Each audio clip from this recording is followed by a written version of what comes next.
গরম হয়ে যাচ্ছে। এখন পেঁয়াজ দিয়ে দিচ্ছি, পেঁয়াজটাকে একটু সফট করে নিয়ে তারপরে সাথে মশলা দিব একটু। আজকে গ্যাসের ইয়েটাও কমে গেছে, গ্যাসের চিপটা কমে গেছে।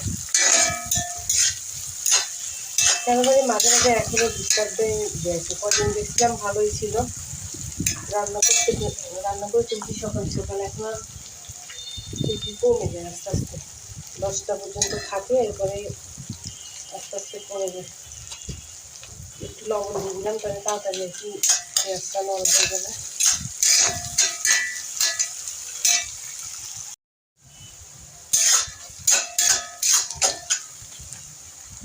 এই যে পেঁয়াজটা নরম হয়ে গেছে, এখন আর কি মশলাগুলো দিয়ে দিব। এই যে এখানে আদা বাটা দিচ্ছি একটু, আর হচ্ছে এখানে একটু জিরা বাটা দিলাম,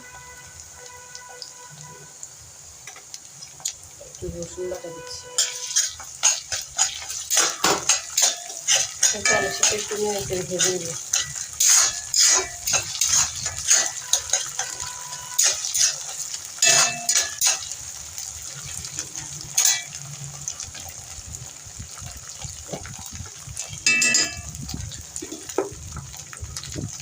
গুঁড়া মশলাগুলো দিয়ে দিচ্ছি, এখানে হলুদের গুঁড়া,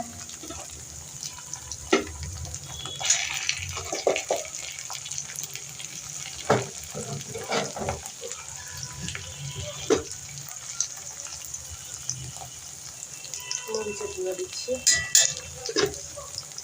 ঝালটা যার যা পছন্দ অনুযায়ী দেওয়া উচিত। আমি আগে অনেক ঝাল খেতে পারতাম, এখন বেশি পারি না, তাই কম দেয় আর কি।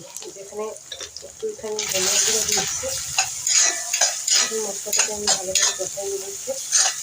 তেলের মধ্যে আগে একটু কষাবো, তারপরে পানি দিয়ে কষাবো, তাহলে কি হয় ওই মশলার গন্ধটা চলে যায় আর কি।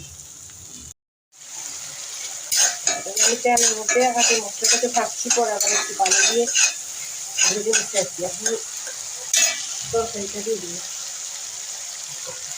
এখানে আমি পেঁপে কেটে রাখছি, একটু মোটা মোটা সাইজ করে উঠে, কারণ পেঁপেটা নরম, তাড়াতাড়ি সিদ্ধ হয়েছে, এটা গলে যাবে, তাই একটু মোটা রাখতাম। আমি সবসময় পেঁপেটা ডাল দিয়ে পছন্দ করি, কিন্তু আজকে ভাবলাম যে একটু মাছ দিয়ে বেশি এভাবে রান্না করে বেশি কেমন হয়। তরকারির মতো কষা মাছটা ভেজে দিয়ে দেবো আজকে।